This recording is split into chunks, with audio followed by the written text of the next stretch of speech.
You're going to be okay because you're fucked no matter what. You're going to be okay because you're fucked no matter what.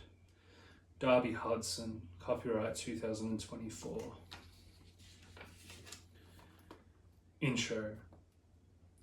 I sat by the train track for 10 years at night, Ripponlea, Melbourne, Australia, after work, exhausted.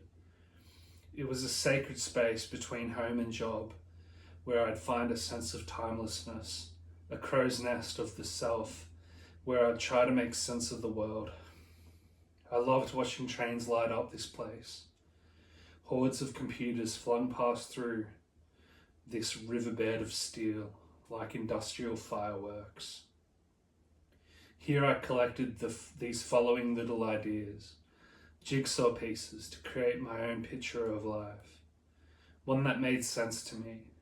Up until then, all the pictures on all the jigsaw boxes that were presented to me for how life was supposed to be rarely, if ever, made sense. Some of the following fragments are part of my larger poems from across my books. They're all typed on my wonky old typewriter that's missing an apostrophe.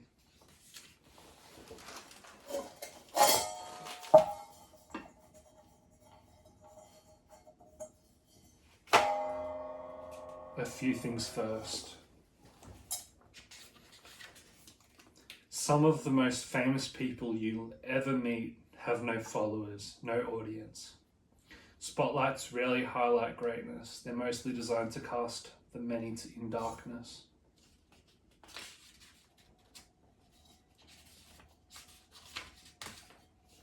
Most art is made from reputation, not soul, and receives 5-star reviews. Money buys you a roof, poetry buys you a floor, so you don't fall through the nights. A hangover will teach you who you are more than the thing you were celebrating the night before. You can buy and live in the most expensive and beautiful house in the world, but you're still trapped in your head at night.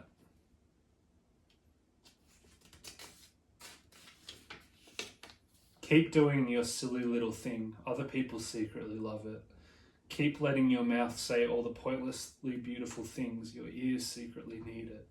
Keep making a life out of thin air. Your dreams secretly live for it. Have a bunch of flowers delivered to the place where unexpected happiness moved through you. What a glorious waste this life is. Waste it to the fullest. Waste it reading inspiration.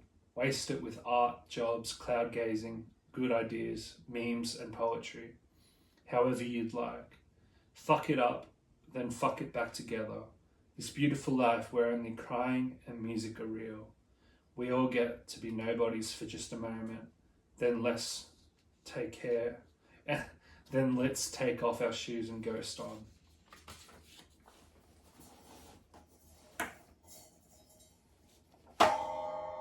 Arting. Make something beautiful and it will kick away and outlive the trouble from which it was created. Make art like it's a fucking robbery. Steal hearts without waking the dumb cop in their mind. When a book, a piece of art or music saves your life, you're ready to be an artist. An artist endures a midlife crisis their whole life.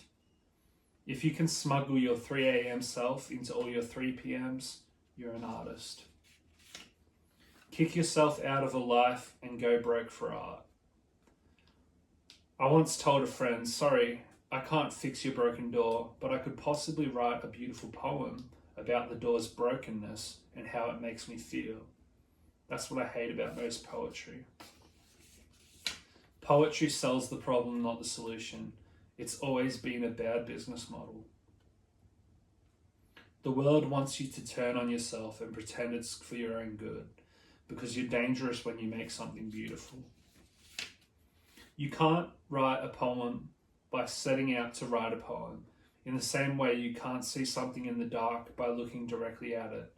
It must appear from the side of your vision. Death wants you alive and life wants you dead, and in that space comes poetry. How to write a poem. 1 part writing, 2 parts reading, 3 parts living, 4 parts dying.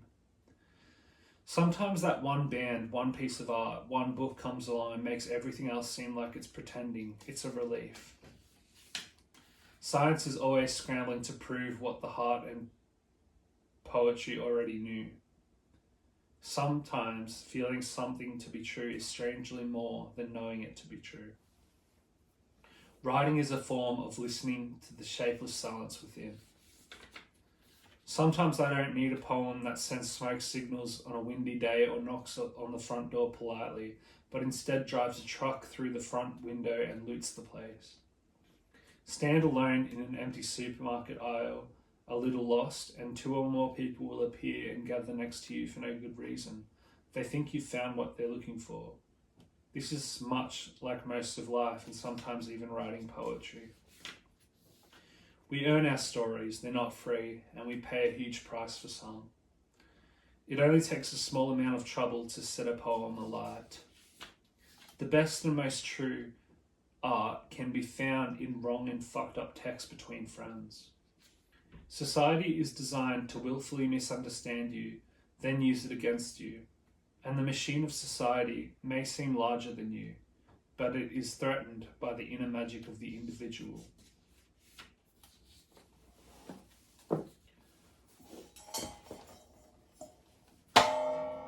Jobbing.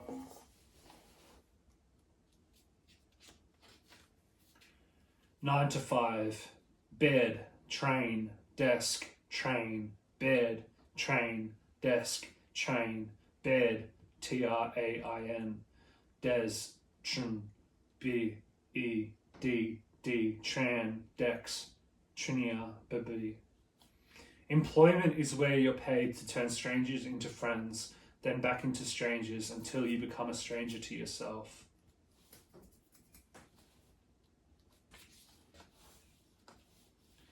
A day is a small life. You're born, you get up, you go to work most of the day. Then when you return home near the day's end, you're tired. But now this time is yours. You finally have the time to do what you've wanted. Write, paint, or go for a run. But you're too exhausted, so instead you watch a film about someone else's life. Mark all management emails as spam. Attention to detail isn't a resume thing. It's a noticing the clouds thing. Never check your reflection at work because it's like waking mid-surgery. Your spirit will go into quiet shock.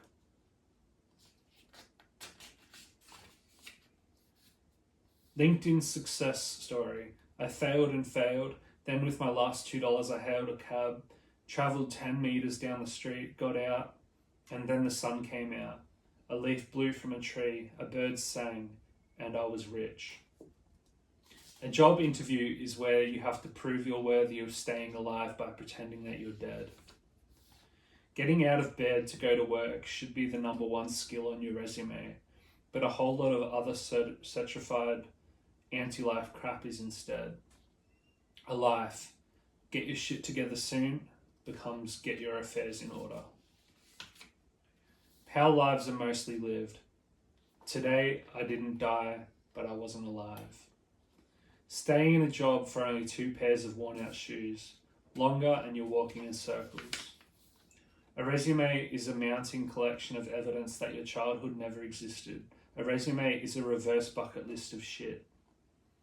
I rarely check my bank balance, instant anxiety attack. I never have enough, I think, as I open my wallet full of nothing but pebbles and leaves to pay for watching the moon. Above and beyond is to write on your gravestone, not your resume.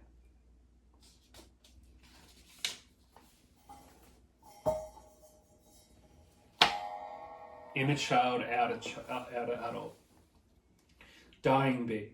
An adult will place flowers next to it to commemorate it. A child will place flowers next to it to give it the will to live. Visit your old childhood house or neighbourhood and it feels like a hollowed out movie set, and now you've become an extra in your own life.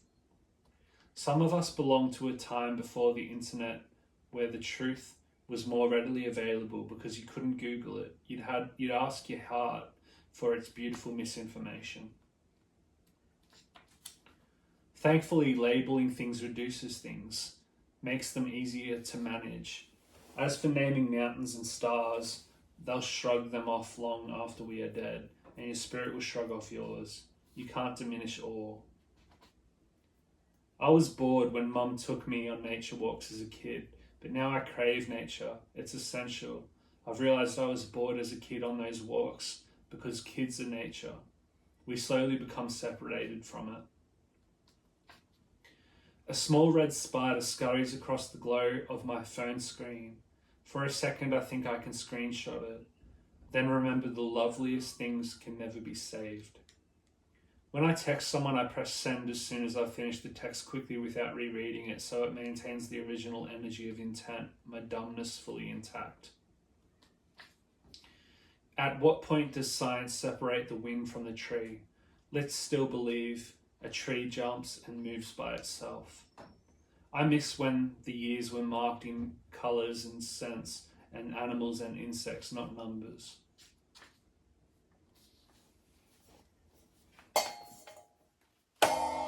Dreaming. I like stories with weather in them. When a book mentions rain, I need to put it down and dream. Don't stare up at the sky for too long or you'll fall into it. So one day I packed my bags and stood outside staring upwards. I enter the room enters me, I vanish. Sure, sometimes I feel the need to check in on reality, see how its endless bullshit is holding up, but after I do, I realise it's doing just fine without me. I remember my dream from the previous night when I lay my head on the pillow. Dreams must be stored in pillows. I will spend my life creating a great library of pillows. Your morning hair is an antenna to the Wi-Fi of your pillow. Sometimes you wake into the morning on your life raft of your bed, washed to the shore into the paradise of a new day, and exit the spaceship of your home into a new world. My happiness is directly proportionate to the distance I am from my bed. There's a dark forest in the back of my head full of ghosts, and at the end of the forest is a small window to the stars. The longer you're awake, the more life insists on making complete sense. It's relentless. Thank God for dreams that come along and unravel all that forced coherence. Perhaps we are already dead, and the living we are doing right now is just the massive flashback of our lives. Perhaps it explains why a moment 10 years ago feels like yesterday. Are we already ghosts? Is it why stars are ghosts? Could it account for deja vu? Is the past full of possibility? I can have a dream about having $1 million, but when I wake up it doesn't exist. But I can have a dream about a song that doesn't exist and I've never heard it, and when I wake up I can hum it. Numbers don't work in dreams, but music does, and that's all I need to know about everything. Fast mountains, slow birds.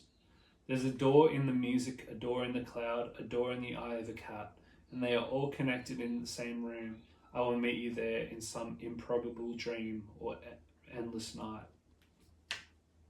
Dear Diary, today I had a lovely afternoon nap in the cemetery, just practicing. I lie in bed mid-afternoon like a large bookmark on my life, fold the page of the blanket across my body and have a nap.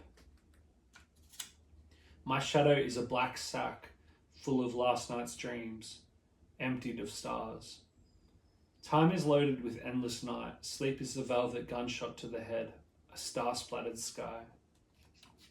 The ancient nights punctuated by modern days. The longer I exist, the less weird my dreams become. They make total sense, grounding even. Now when I wake, I can see and write this absurd world for what it is. 100 points of ID to prove I don't exist. Some dream I wrote on a scrap of paper, 50 points. Eating a peanut butter sandwich while taking a shower, 50 points. How to fly. You can't go to sleep by trying to go to sleep.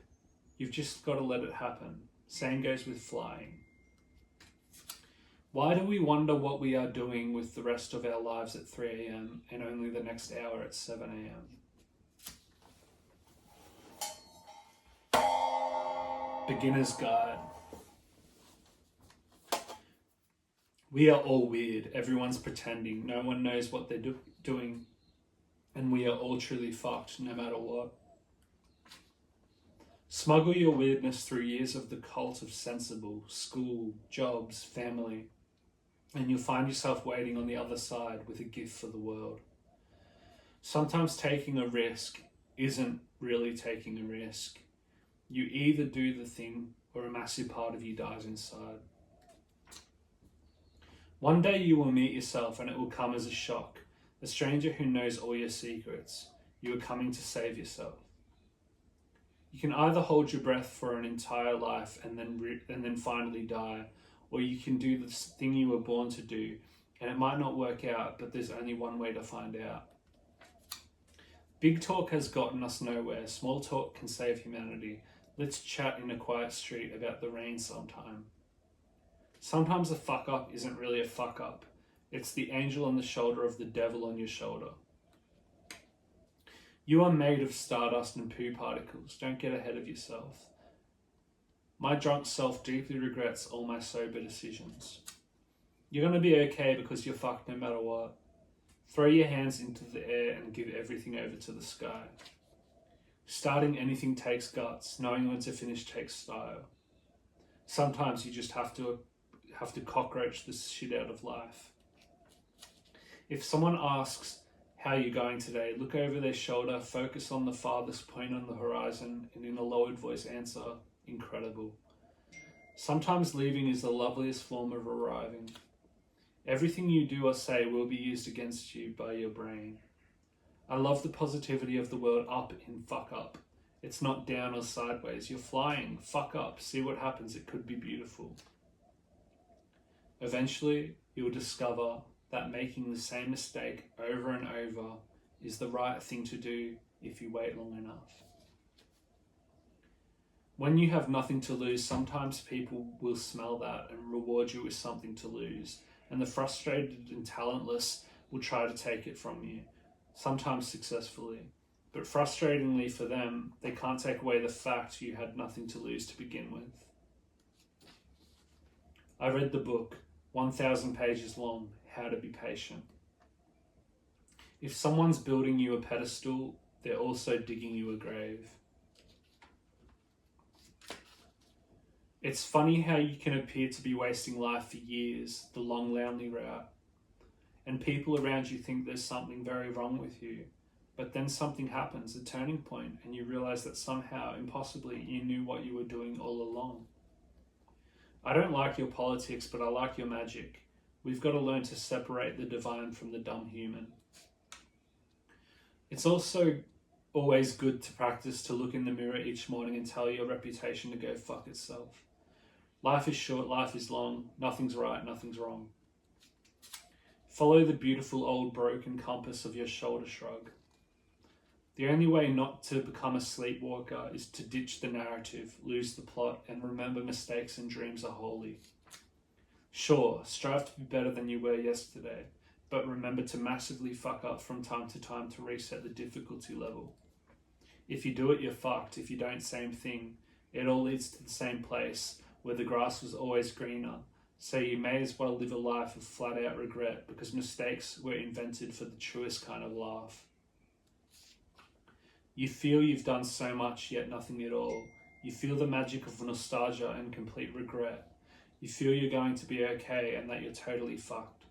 Sorry, there's no magic finish to this, no back door in this poem leading to a sunny field. Keep going, beautiful fool.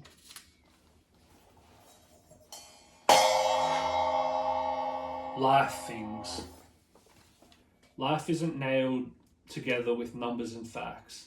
It's flimsily held together with birdsong, fading sunsets, and stray cats under parked cars. Weirdo unfollowed, said the reply to my post. Weirdo followed, I replied to someone else's post.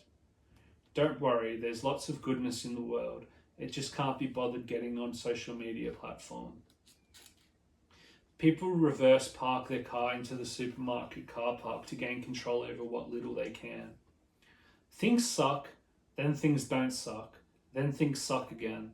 This loop is so infinite and dizzying. I'm never sure which is payment for the other. Time is always changing the locks and throwing away the key. People unconsciously take photos of moments to forget them, outsource memories. One day they will resurface as lost or missing posters. Have you seen this sunset? There was once an old man who worked on his suicide note his entire life before dying of old age. I started avoiding beautiful places as they attracted people, too many people, the seaside, botanic gardens, quaint country towns, so I started going to shit cafes, sat in back alleyways until the shit cafes closed down because no one was going. My life is an invisible journey, like a ball of breath blown towards a candle across a room full of books quiet with stories. You get to a point in life where all the songs sound like the same song. The thousands of people you've met are just variations of the same two people, and everyone has that same one story about overcoming something. I've left badly narrated parts of my life strewn across the city and suburbs, but at certain times of the night the slate is clean. Liked me because I was different, dumped me because I was weird. The older I get, my hobbies become more elaborate and strange. I'm considering getting into falconry and taking up smoking. I'll purchase a falcon glove and train my falcon to steal cigarettes from other people's mouths so I can smoke them with my ungloved hand. The world is so full of shit that sometimes even my farts sound like questions. Once upon a time, I lay face down on the ground, trying to fall through the floor into rock bottom, but miraculously, the ground held me afloat and I wasn't dead. On his deathbed, my grandpa said about the world and its endless troubles, "It's not my problem anymore." Today, I locked myself out of my place, so I broke in through the back window, ransacked the joint, found my hidden cash, and quickly made a getaway through the front door before locking myself out again. All the hate in the world is sold to you, all the love in the world is free. I love you so much that I'll pre-write compliments to you on scrap pieces of paper, so when I'm angry at you, I'll scrunch them into little balls and throw them at your head. The mind heartless, the heart mindless. I lie in the darkness 3 a.m, listening to the faint surf of traffic, and it's weirdly comforting to know that each car carries a live human with a mind full of trouble that whispers into them out of thin air. I'd just like to announce that I'm extremely humbled, honoured, and in loving shock that nothing out of significance has happened in my life lately.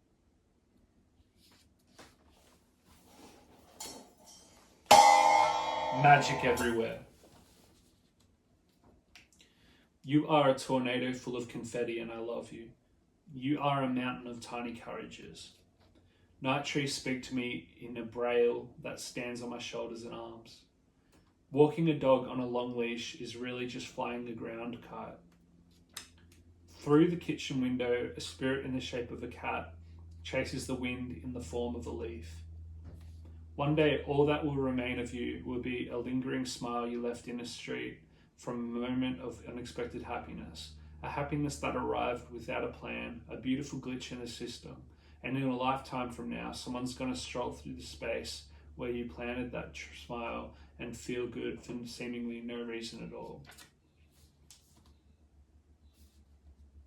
I'm a writer and an artist from Melbourne, Australia. Find me, podcast blah-dee-da on all streamers. Website darbyhudsonart.com. Instagram @darbyhudson _ between Darby and Hudson. TikTok @darbyhudson6. YouTube @darby _ Hudson, just like the Instagram. You're going to be okay because you're fucked no matter what.